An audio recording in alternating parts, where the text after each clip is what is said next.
Let thy food be thy medicine. Let thy medicine be thy food, believed our ancestors, who have created cuisines with the bitterest of the berries and the sourest of the fruits to be a part of our day-to-day cuisine. Turkey berry is one of them. Turkey berry, also known as Sundakka in Tamil and Kundanakkai in Kannada, is a perennial plant. These bitter berries are powerhouses of nutrition as they help in digestion, decrease acidity, and is a major source of iron for the body. Turkey berry grows very easily in the kitchen gardens and it's easily available in local markets in the dried form. Sometimes if you're lucky you get the fresh green ones too. Among many interesting recipes which camouflage the bitter taste of the berries and bring out the best flavor out of it, my absolute favorite is the Pachai Sundakai Kuzambhu, which uses a green berry fresh from the plant. I have a small shrub near my house which I harvest from whenever I spot berries on them.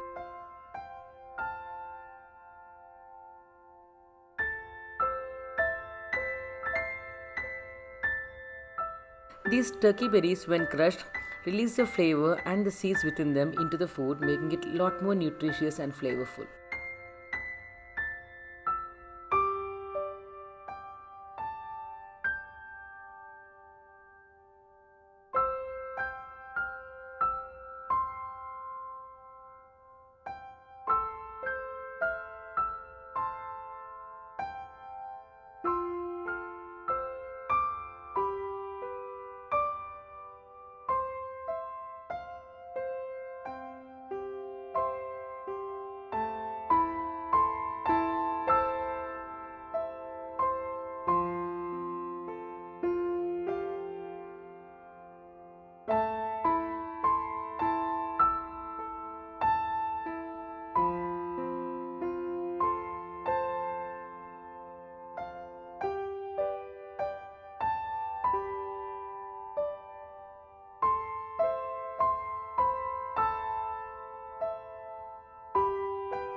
There are amazing traditional foods which have been lost and forgotten over the years.